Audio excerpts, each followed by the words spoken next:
And I am back with my puppy and my food bowl. And now we are going to start to teach our puppy a stay. So a stay for us means we want them to not move when we're asking them to. So usually we start with a sit stay, and that's generally the easiest for a dog to do. But if you feel like your puppy is really antsy and they do better laying down, then by all means start with a laying down, with a down stay. And we always want to start with a very short duration. So we just count down our head to 1, 2, 3, and then we release them from that stay. And our release word is going to be okay. So whenever we ask our puppy to stay, we also want to put an end to that stay so that they learn that, they don't have to stay any longer than that. And so we start with a 3-second or 3-count stay by just taking a treat, putting our puppy in that sit position, and I'll move her a bit first, and then by using this hand signal, stay. And I do not want to have the treat in this stay hand this time. I want to have the treat in the other hand, so it doesn't motivate her to jump up to that hand, and it motivates her to stay in a sit. All right, let's see. Can you sit? Yes, and stay.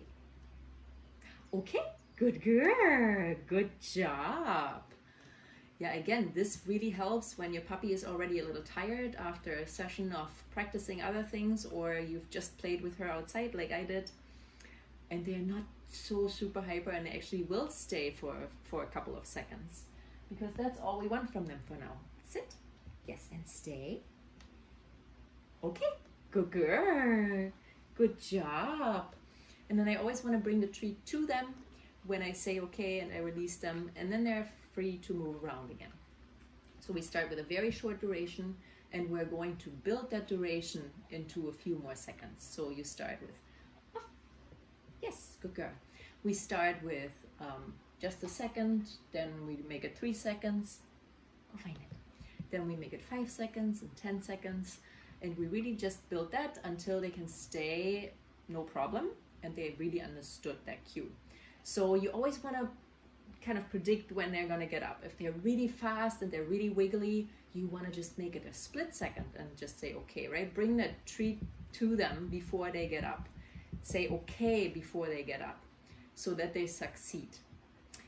Now, if you've built that duration and you're up to 10 seconds, maybe 15, maybe 20, then you can start putting them in a down stay, for example. Yes, good girl.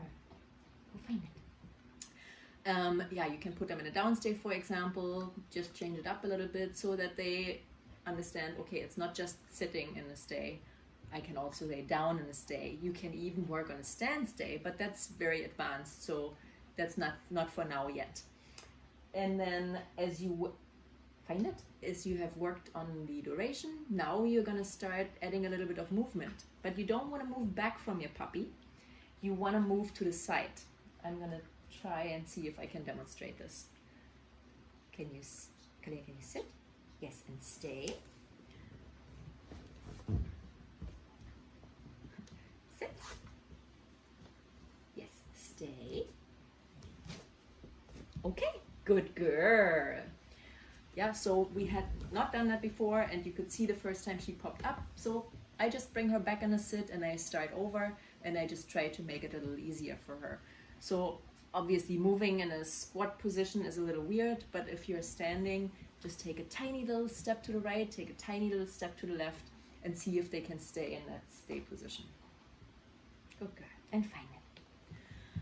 Yeah, and so you would have the duration built up. Now you add a little bit of side movement. If the puppy succeeds with that, then you move backwards a little bit, just one step at a time. You always want to come back to your puppy and give them the treat where they are. You don't want them to come to you yet. That would be more advanced. So with puppies, we always practice coming back to them and then saying okay and release them from there.